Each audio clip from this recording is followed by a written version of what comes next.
There's a big draft of cars.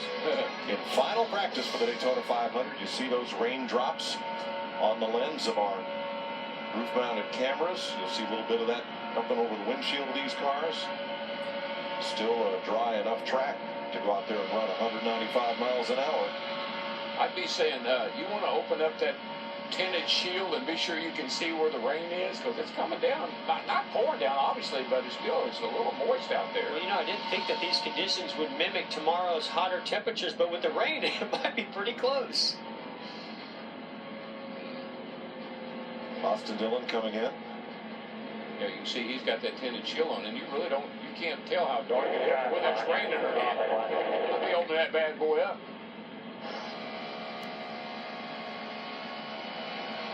See how hazy it is. That's a little bit of mist. This is the group of Fords all lined up, doing very similar as we talked about to the Toyotas and their strategy and what they've done in the past.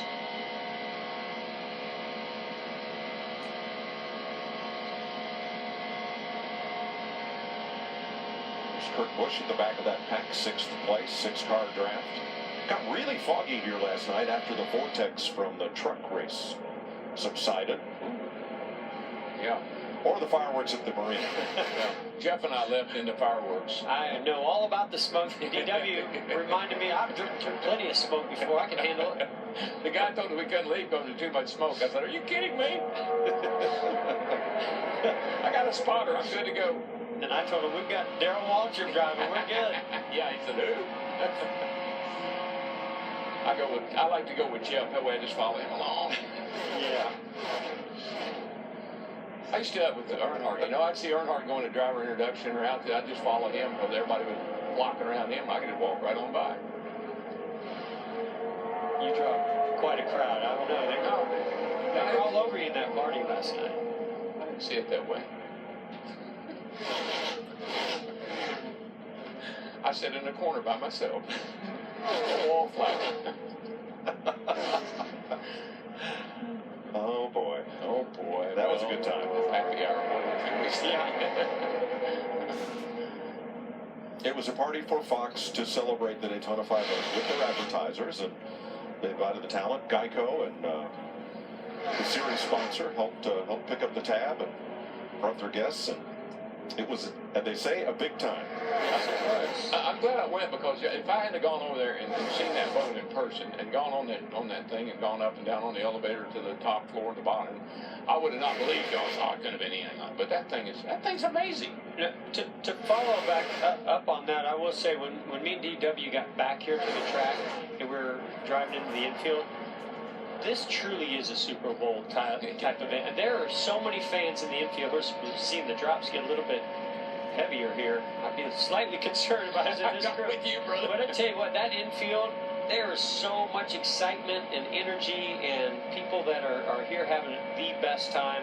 And it just reminded me of how great this event truly is for our fans and the support that we get. And man, I can't wait for tomorrow. I really can't wait. This is going to be one heck of a Daytona 500. They're getting ready for Daytona. I saw all those people brought all their supplies. They got they're ready to barbecue. They got the cooler, got the beer in the cooler. They got everything ready to go. We have a little party, and then we have a great race tomorrow. That party in Space 38 near us went to about this morning. Oh my goodness. Party hardy. So all the Fords have jumped to the top of the board. That 6-car draft paid off. Stenhouse, Logano, Keselowski, Harvick, Kurt Busch, Clint Bowyer. Top of the chart. And Mike, I know the conditions are a lot different than they were yesterday when the Toyotas were the top 6, but those are some amazing speeds. Those 198 miles an hour by Stenhouse. That's smoking, baby. Larry, I got a question for you as we're fine-tuning, we're the engineers, we're the crew chiefs. How much of fuel mileage is playing into this?